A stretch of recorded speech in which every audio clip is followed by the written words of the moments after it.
going on top of those restrictions and going, fine, you want us to do that, but we're also going to change this and we're going to modify that and we're going to protect ourselves here. So there's a lot that's going on, and it's really important that you guys stay in contact with us locally and get this information. The biggest change that Fannie and Freddie have done, as have many of the national lenders and some local banks, they've added what are called loan level pricing adjusters, or LLPAs. What these are FICO score and loan to value adjusters. Fannie Mae is charging the bank a fee for delivering a specific loan.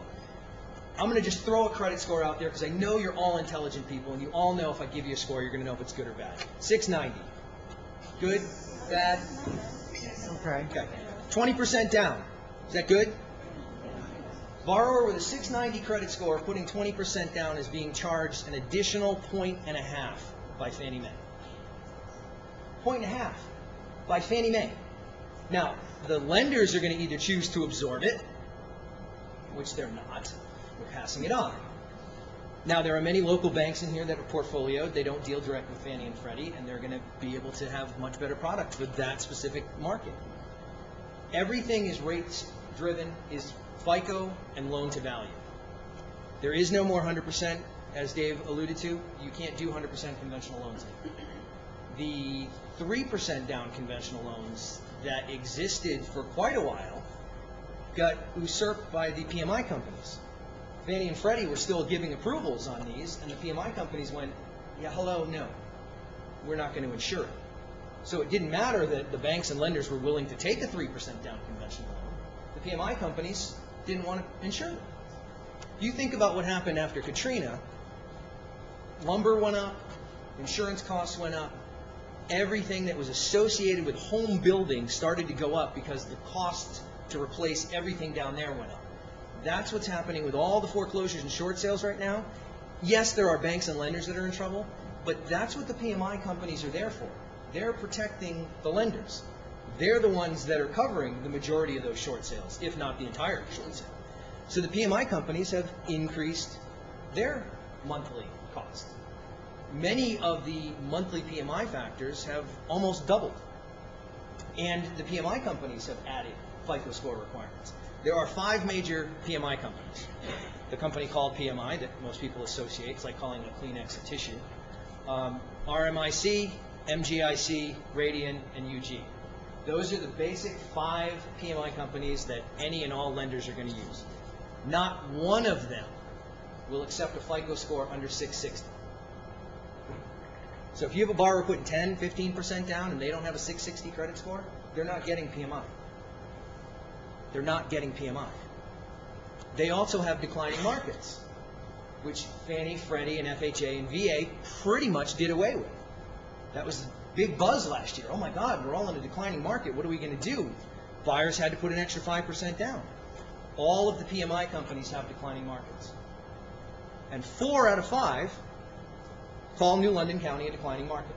Not by town, the county. Windham County, you're not a declining market for anybody.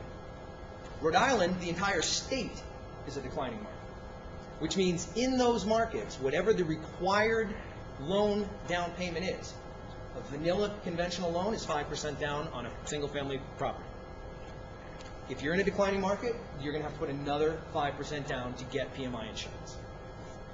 That's why we're getting a bigger push for FHA, because there are lower credit score requirements, there are lower down payment requirements.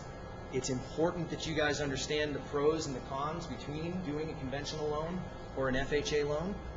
Not everybody has every product to offer, and it's very important that you guys understand these changes and differences. There is way too much to go over with what Fannie and Freddie have to offer and all the changes that they have, because it is not specific to every single lender that you may or may not be working with. But these guidelines are exactly that. They are guidelines that the banks and lenders choose to follow. Many, whether they sell to Fannie or Freddie or not, because they are common sense guidelines. And although they're restrictive, and although they're putting some extra pressure on us in our jobs right now, they really are not, they've gone a little extreme. The rubber band went too far one way, and now it's going too far the other way. I'll give them that. But they're not ridiculous requests. the fact that FHA is looking for people to have a credit history, that's really not a bad thing. They're not really looking for them to have 780 credit scores. They just want to see that they have the ability to manage their bills before they spend $1,200 to $1,500 a month on a mortgage payment. If you really look at it that way, that's not an outrageous request. There's a lot out there. There's a lot of changes. The appraisal issues are really big. Fannie and Freddie on the conventional appraisals now requiring the appraisers to use foreclosures as comps. Now, it is important to understand that that will be a factor, and I'm just going to throw it out there. Montville Manor comes to mind for me. It's a larger development. It's a lower to middle class type development. If you end up having more than one foreclosure in that development, if you're the listing agent on another house, you need to educate that seller. That seller needs to understand, I'm sorry that you feel, and I feel and believe that your ranch is worth $190,000 or whatever it might be. If you've got 2 foreclosures at $80,000, that's what that neighborhood is producing. And that is what the lenders are going to start looking at. This is a big deal. And are there any appraisers in the room? We really need to be in communication with appraisers to understand all these changes and guidelines that are going on. It's going to be a huge factor. They're allowing more comps on the appraisals. The market analysis that Dave alluded to is really to show pending sales and current listings in addition to closed sales, so that the banks and lenders get an idea of what is happening in that market right now. Not what happened 6 months ago, 12 months ago. What's going on right now?